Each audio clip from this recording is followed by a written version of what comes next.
Hello guys, আজকে আমাদের যাত্রা শুরু হচ্ছে লটারবুনন ভ্যালি, যেটা ওয়ার্ল্ড মোস্ট বিউটিফুল ভ্যালি। তো তোমরা সবাই তৈরি দেখার জন্য? তো চলো।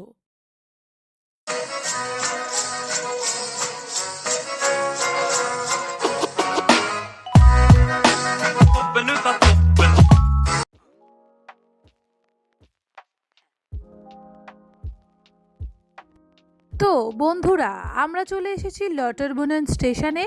এখান থেকে আমরা একটা বাস ধরে নেব, নিয়ে আমরা যাব লটারবুনন ভ্যালি।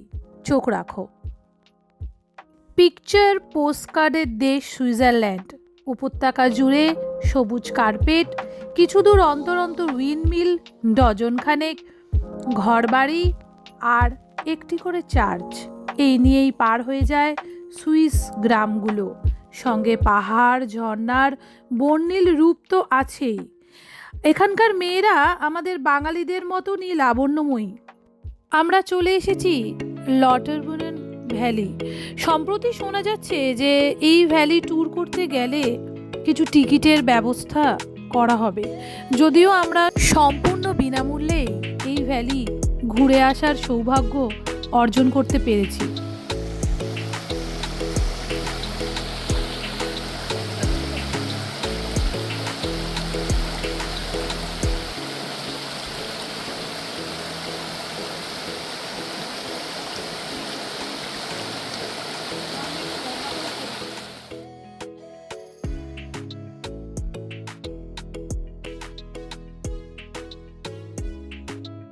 সুইজারল্যান্ডের পর্যটন ব্যবসার হাল ধরে রেখেছে ভারত, এ কথা নিশ্চিত। আর আছে জাপানি, ক্যানাডিয়ান, কোরিয়ানদের ভিড়।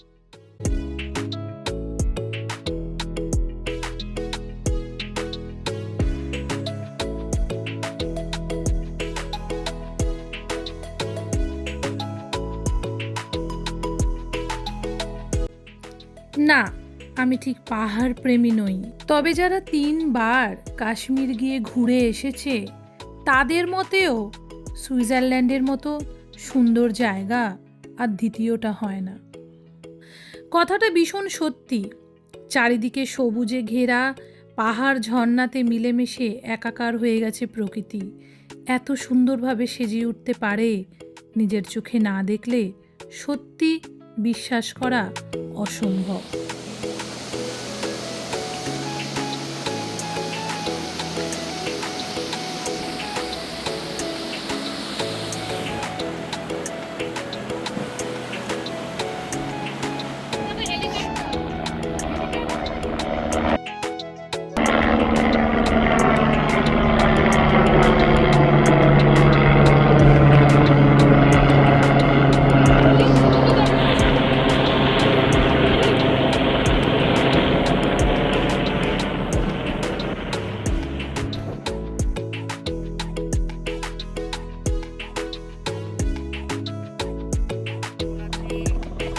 সর্বশ্রেষ্ঠ সর্বসুন্দর ভ্যালি লটারবুনন ভ্যালি।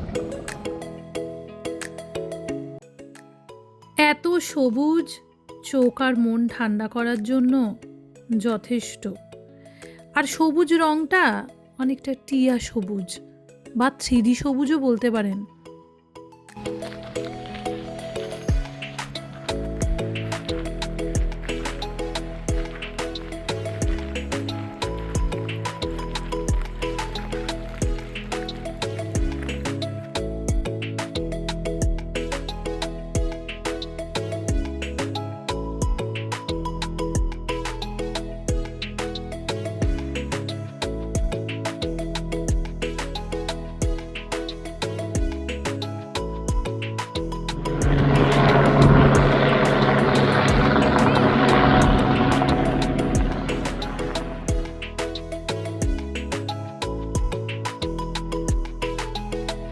এখানকার নদীগুলো অপূর্ব সুন্দর, নীল গভীর, জলের রং স্বচ্ছ, জলের ভেতর অবধি দেখা যায়।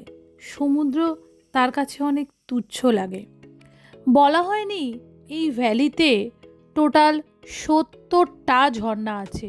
হ্যাঁ, ঠিকই শুনছেন, 70টা ঝর্ণা আছে।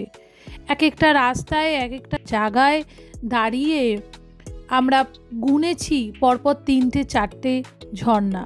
সব হয়তো দেখানো সম্ভব হয়ে ওঠেনি, কিন্তু অপূর্ব সুন্দর এত ঝর্ণার সমাহার এর আগে কখনো দেখিনি।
পায়ে পায়ে হাঁটতে হাঁটতে দেখতে পাচ্ছি দুপাশের উপত্যকায় সুন্দর গরু ঘুরে বেড়াচ্ছে।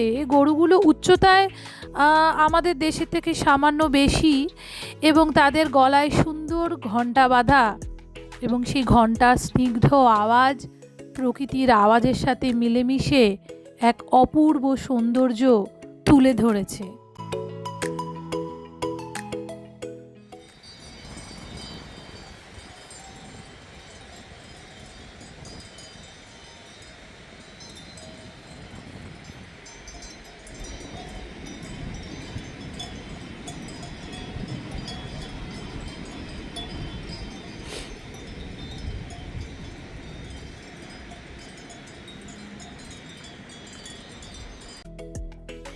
এই যে দেখছো পথের ধারে নীল রঙের একটি ঘর করা টই টই, আমরা সুইজারল্যান্ডে এটা টই টই বলেছি।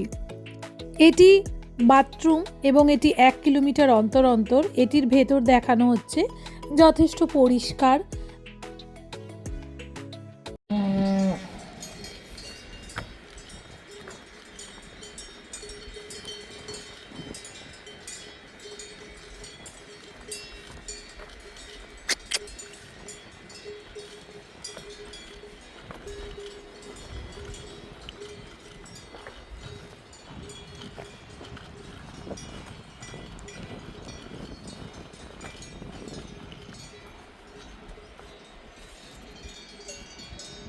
হ্যালো,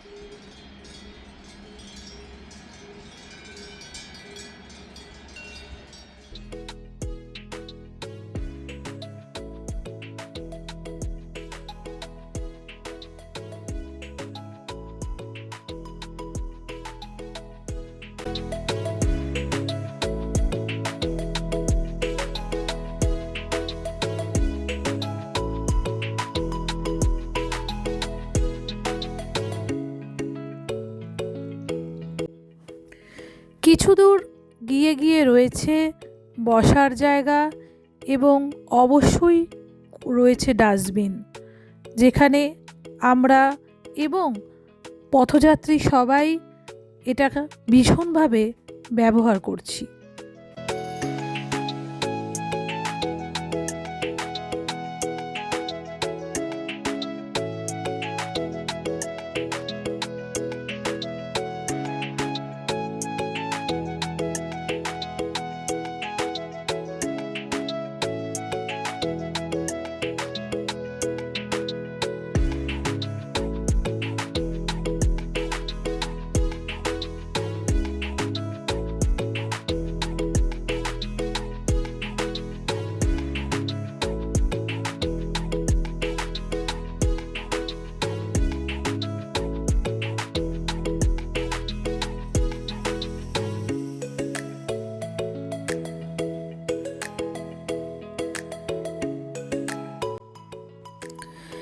এই ভ্যালি আমাদের ঘোরা প্রায় শেষের প্রান্তে।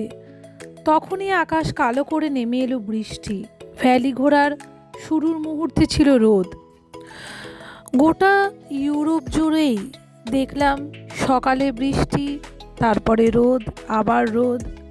আর এই রোদ বৃষ্টির খেলায় আমরা পুরো পাহাড়ি সৌন্দর্য মন ভরে উপভোগ করলাম। এই সুইজারল্যান্ড ভ্যালি এবং গোটা সুইজারল্যান্ড ঘোরার পরে আরও একবার মনে হলো প্রকৃতি কখনো খালি হাতে ফেরায় না, নিজের সবটুকু রূপ রস যেন উজাড় করে দিয়ে দেয়।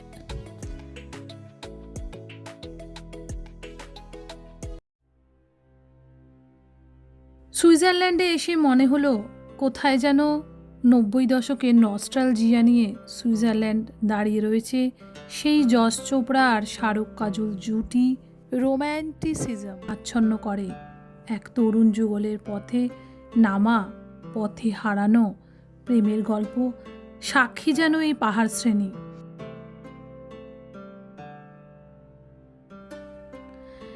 আর বরফে ঢাকা আল্পস সুন্দরীর কথা না বললেই নয়, মানে top of the Europe. Himalaya তো সুন্দর, কিন্তু তা বলে আল্পস কি কম সুন্দর? সেই হিমালয়ের সাথে পাল্লা দেবার মতো সুন্দর। আমার জীবনের এটি একটা শ্রেষ্ঠ ভ্রমণ, স্মৃতির ডায়েরির পাতায় তোলা হয়ে থাকলো। আপাতত সুইজারল্যান্ড ভ্রমণ এখানেই শেষ। তবে হ্যাঁ, আসতে চলেছে ইউরোপের আরও অনেক দেশ, আরও অনেক সুন্দর সুন্দর জায়গা। চোখ রাখবেন কিন্তু আমাদের চ্যানেলে। লাইক এবং শেয়ার অবশ্যই চাই। সাবস্ক্রাইবটাও করে দেবেন প্লিজ।